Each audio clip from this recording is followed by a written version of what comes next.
Boa tarde, meu nome é Eduardo, eu sou residente do segundo ano de Radiologia e Diagnóstico por Imagem do Hospital Sírio-Libanês e vou iniciar aqui a minha apresentação. Bom, o nosso caso traz uma paciente do sexo feminino de 12 anos que há 2 semanas vem apresentando dor abdominal no hipocôndrio direito e epigastro associada a vômitos. Foi prosseguida a investigação diagnóstica com a ultrassonografia pélvica. A ultrassonografia mostrava aspecto normal do útero e do ovário esquerdo. Também foi observada uma massa cística anexial à direita, sem vascularização ao Doppler e com a provável origem ovariana. Essa paciente foi liberada com sintomáticos e orientação quanto aos sinais de alarme. 3 dias após, essa mesma paciente retornou ao pronto atendimento, com piora do quadro clínico e apresentando leucocitose com neutrofilia nos seus exames laboratoriais. Para prosseguir a investigação, foi solicitada uma tomografia computadorizada e ressonância de abdômen, que a gente vai mostrar a seguir. Bom, na tomografia, nós observamos uma massa cística retrouterina, medindo cerca de 6 centímetros e sinalizados aqui pela seta amarela. Nós também observamos o engurgitamento do pedículo ovariano à direita, sinalizado pelo círculo tracejado em amarelo. A ressonância mostrava os 2 ovários de aspecto preservado.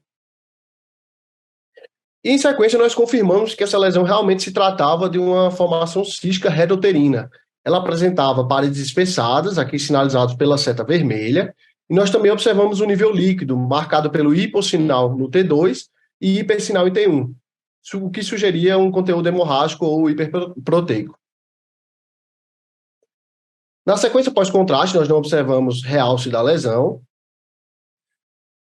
E, sinalizado aqui pela seta amarela, nós observamos o sinal do redemoinho, um achado que é bastante importante, e mais à frente eu vou falar mais sobre ele quando eu falar da minha principal hipótese diagnóstica.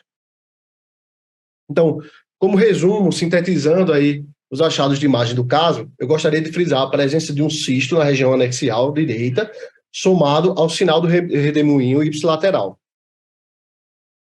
Levando em consideração o quadro clínico de uma menina de 12 anos com dor abdominal em baixo ventre, associada aos achados de imagem que nós descrevemos, nós devemos considerar as seguintes hipóteses diagnósticas: doença inflamatória pélvica, gravidez ectópica, torção ovariana, torção de cisto paraovariano e torção tubar isolada. Favorável à DIP, temos um quadro clínico compatível com leucocitose e alta incidência da doença na população geral. Com pontos contrários, nós temos a ausência de fatores de risco e de achados de imagem compatíveis. Pensando na gravidez ectópica localizada na tubuterina, essa paciente ela tinha um quadro compatível, um quadro clínico compatível, e tinha um cisto anexial de aspecto simples. No entanto, ela não apresentava outros fatores de risco ou achados que, além do cisto anexial simples, que corroborassem com essa hipótese diagnóstica. Em relação à torção ovariana, nós sabemos que há uma associação bem estabelecida desse diagnóstico com as lesões benignas anexiais. No entanto, o aspecto preservado dos 2 ovários falava contra essa possibilidade. Nossas 2 principais hipóteses, então, seriam a torção de cisto paraovariano e a torção isolada da tubuterina, que elas apresentam um ponto negativo comum, que é elas serem entidades raras. A junção da clínica com achados de imagem e a presença de conteúdo hemorrágico na lesão falavam a favor de torção de cisto paraovariano. Já sobre a torção tubar isolada, além do contexto clínico associado aos fatores de risco, essa hipótese ganhou força justamente pela presença do sinal do redemoinho, que sugeria a possibilidade de uma torção do pedículo ovariano. Bom, no intraoperatório, nós observamos a presença da torção da tubuterina com necrose adjacente, associada a um cisto anexial com conteúdo hemorrágico e ovário e úteros normais. Aqui é um vídeo onde nós mostramos um pouco mais do que nós observamos lá no intraoperatório. A gente pode perceber um cisto que apresenta relação com a tuba uterina direita, mas poupa o ovário ipsilateral. Lembrando que, inicialmente, nós acreditávamos que esse cisto tinha relação com o ovário direito. Aqui nós demonstramos que, na verdade, a relação dele era com a tuba uterina e ele poupava o ovário ipsilateral, né? Foi realizada a salpingectomia associada à excisão do cisto. As peças cirúrgicas evidenciavam sinais de isquemia, hemorragia e congestão vascular da tuba uterina. E nessa imagem da tomografia renderizada, nós conseguimos ilustrar didaticamente a correlação da macroscopia com os achados de imagem. Na análise da microscopia, foram evidenciadas áreas de hemorragia e necrose na tuba uterina, aqui circulado em vermelho na lâmina. Sobre a lesão cística, a microscopia confirmou que ela se tratava, na verdade, do cistoadenoma seroso, com algumas áreas de hemorragia no seu interior. Bom, então o diagnóstico final do nosso caso ficou com uma torção isolada da trompa de Falópio, precipitada pela presença de um cistoadenoma seroso. Essa paciente ela teve alta hospitalar 2 dias após a cirurgia, sem intercorrências.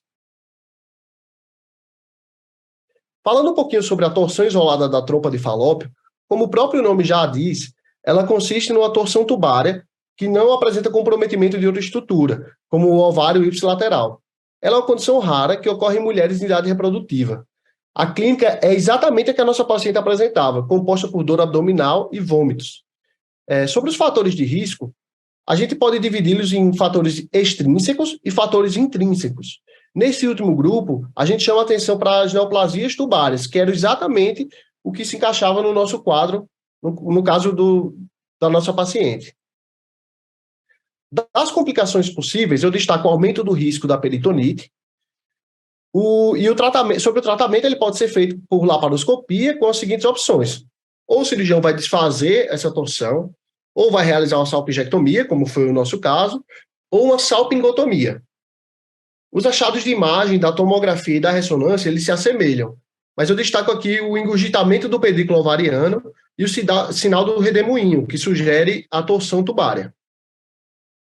Bom, didaticamente, nós podemos dividir a torção tubária isolada em 3 subtipos, sendo o nosso caso enquadrado no tipo 2, por se tratar de uma torção do eixo longo da tuba uterina associada a uma massa cística anexial.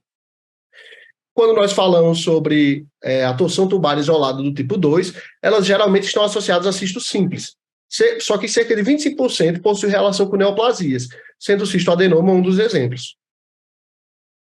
Falando rapidamente sobre o cistoadenoma seroso, nós sabemos que ele é um tumor cístico benigno, composto por tecido epitelial tubário ou ovariano, sendo geralmente assintomático, mas podendo predispor a complicações como a torção tubária do nosso caso.